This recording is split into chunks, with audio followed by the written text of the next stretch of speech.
Vamos voltar a falar de economia com a Denise Campos de Toledo. Mais um dia de boa notícia na economia, né? O emprego com carteira assinada voltou a subir e o desemprego caiu. É isso mesmo, Denise? Exatamente, Karina. Sem muita empolgação, porque a gente ainda tem 11,6 milhões de desempregados no país, mas o IBGE divulgou hoje a PNAD trimestral, apontando que no último trimestre a taxa de desemprego no país ficou em 11%. Isso representou uma queda de 0,8 ponto percentual em relação ao trimestre encerrado no mês de setembro. Houve uma geração importante de emprego, né? 751 mil vagas. A subutilização caiu, que é um problema que sempre tivemos aí o registro ao longo do ano passado, ficou em 23%, ainda é muito alta. São pessoas que trabalham menos do que gostariam, que têm emprego informal, fazendo bico e tal, mas houve uma queda de 1,1 ponto percentual em relação ao trimestre anterior e houve uma queda maior em relação ao mesmo período do ano passado.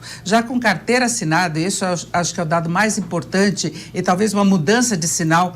No último trimestre do ano passado, carteira assinada cresceu 1,8% no último trimestre em relação ao anterior e 2,2% em relação ao último trimestre de 2018. Foram 593 mil novas vagas com carteira assinada, porque nós tivemos ao longo de 2019 muita reação do mercado de trabalho relacionada à informalidade. Então, é o trabalhador sem carteira assinada, o trabalhador por conta própria e nos dois casos nós tivemos até estabilidade no fechamento do ano, no último trimestre. Claro que houve um aumento importante, por isso que eu falava que a recuperação foi muito relacionada a sem carteira. Foi um crescimento de 3,2% em comparação com o último trimestre do ano anterior e por conta própria tinha crescido 13,3%, mas houve estabilidade no fechamento do ano. Então essa queda maior que nós tivemos do desemprego no último trimestre do ano passado veio principalmente com carteira assinada e isso é muito importante porque representa aí uma segurança maior e quase sempre a contratação com carteira assinada tem uma média de rendimento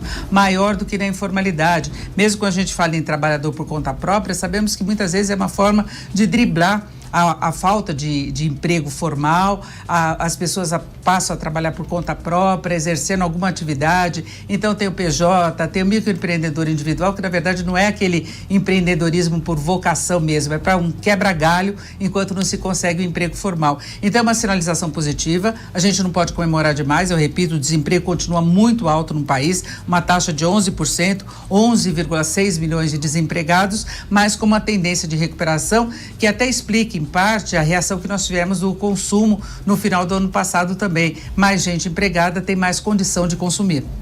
Ô Denise, e hoje fechamento do mês para o mercado financeiro, como é que abre o mercado nesta sexta-feira, Denise? Olha, o balanço do mês vai ser terrível. Janeiro era para ter sido um mês muito positivo. Nós começamos aí com perspectivas bem favoráveis, previsão de um crescimento maior da economia brasileira, expectativa de reflexos positivos da assinatura da primeira fase do acordo entre Estados Unidos e China, mas logo de início nós tivemos aquele problema entre Estados Unidos e o Irã.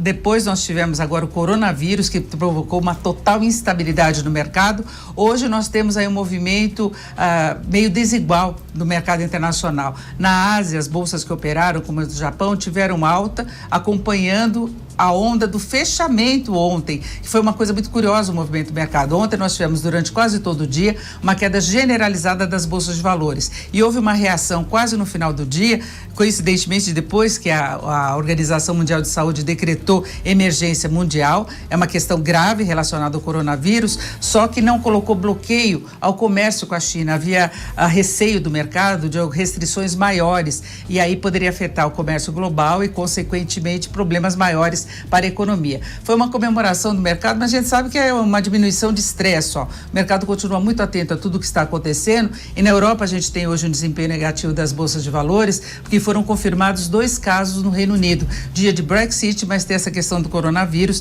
Então as bolsas europeias estão operando em queda e o dólar aqui no Brasil abre os negócios praticamente estável, quase no mesmo fechamento de ontem, perto dos 4,26, portanto, sem muita alteração. Hoje, muito provavelmente, vai continuar acompanhando o noticiário. Agora, o balanço de janeiro deve ser bem ruim para as bolsas de modo geral.